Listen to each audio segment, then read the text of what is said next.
से बाहर आकर के कैसे हम हेल्थी एनवायरनमेंट में बिना केमिकल्स के हम कैसे कल्चर करना है हमने डेवलप किया है और तरह तरह का वैरायटी भी डेवलप हुई है। तो उसको नज़र में रखते हुए उसको हम फिर वापस जो अपना खारलैंड है तो उसमें श्रिम्प कल्चर रिजुनेट करना चाहते हैं, ट्रेनिंग दिलवाना चाहते हैं। सिर्फ इम्पोर्टेड वैरायटीज़ नहीं है, यहाँ इंडिजीनियस वैरायटी भी है। तो वो डिसीज़ रेसिस्टेंट वैरायटी है, तो उसको भी हम लोगों तक ले जाना चाहते हैं। तो इसका लाभ उठाना चाहिए लोग। हुनरबाज की टीम आज आ पहुंची है कर्नाटका के अंकोला डिस्ट्रिक्ट में, जहां पर बहुत टाइप की फार्मिंग होती है, राइस फार्मिंग, कोकोनट फार्मिंग, और आज हम आपको एक बहुत डिफरेंट टाइप ऑफ फार्मिंग दिखाएंगे, श्रिम्प फार्मिंग। तो आइए चलिए हमारे साथ। श्रिम्प फार्मिंग यानी झींगा पालन कितना प्रॉफिटेबल बिजनेस हो सकता है, ये हमें पता चला महाबलेश्वर से, जो कि कई साल से ये काम कर रहे हैं। और शुरुआत से ही उन्हें पता चल गया कि इस बिजनेस में हजारों की नहीं लाखों की बात होती है। तो ಎಲ್ಲ ಸಿಪೇಜಾಗೆಲ್ಲ ಹೋಗ್ಬಿಡ್ತು, ಲಾಸ್ ಆಯಿತು ಫಸ್ಟು। शुरुआत में मैंने 2 लाख रुपए इन्वेस्ट किए। पहली बार में मेरे सारे शिम्प खराब हो गए, लेकिन दूसरी बार में मुझे 2 लाख रुपए का फायदा हुआ। 2 ಲಕ್ಷ ರೂಪಾಯಿ ಖರ್ಚು ಮಾಡಿದ್ವಿ, 2 ಲಕ್ಷ ರೂಪಾಯಿ ಪ್ರಾಫಿಟ್ ಆಯಿತು। इस 2 लाख के प्रॉफिट को आज उन्होंने अपने हुनर और मेहनत के दम पर 4 लाख में बदल दिया है।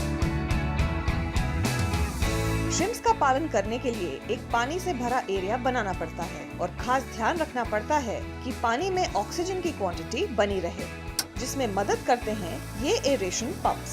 दिन में कुछ समय तक इन्हें ऑन रखने से पानी स्टैग्नेट नहीं होता और फ्रेश डिसॉल्व्ड ऑक्सीजन का सप्लाई बना रहता है। इससे श्रिम्प्स की ग्रोथ सही तरीके से होती है। ये सभी इम्पोर्टेंट बातें महाबलेश्वर ने सीखी सेंट्रल मरीन डेवलपमेंट अथॉरिटी की ट्रेनिंग के दौरान।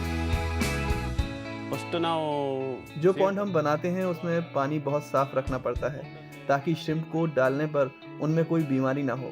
फिर साफ पानी में ही हम शिम्प को डालते हैं, जो कि अच्छी क्वालिटी के होने चाहिए ताकि उनके ग्रो करने के चांसेस बहुत ज़्यादा हों। शिम्प को खाना खिलाने का हुनर भी बहुत खास है। हमें ये पता होना चाहिए कि शिम्प को कितने खाने की ज़रूरत है।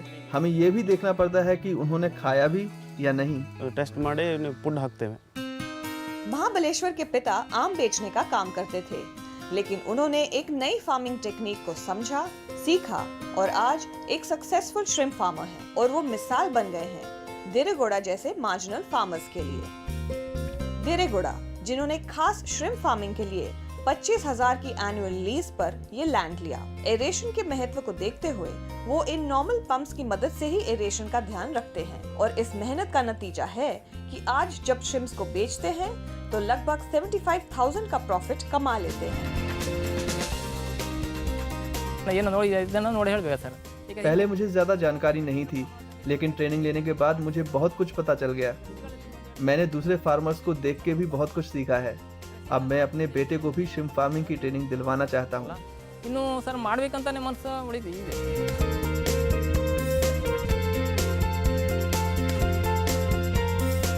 इस श्रिम्प फार्मिंग मिनी रेवोल्यूशन में महाबलेश्वर और देरेगौड़ा जैसे फार्मर्स की ग्रोथ में एक बड़ा हाथ है अकोला में स्थित fisheries research and information centre का।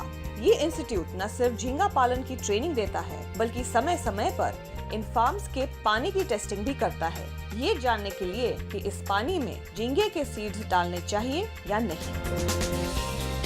So huge international market for the shrimp, and also there is a local market. Also there is a demand, and also it fetches a higher price compared to fish. In terms of farming activity, the duration is very short. If you want to culture a fish, he has to wait for 8 to 12 months. So whereas in shrimp, he can the one crop he can take it within 120 days. So he has been, and also the profit margin is more compared to fish here.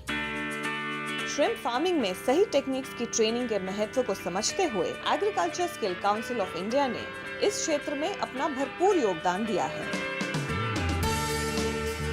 At present, we have been doing shrimp farming on a larger scale in most of the coastal states, and that case this expansion needs more skilled manpower to this sector.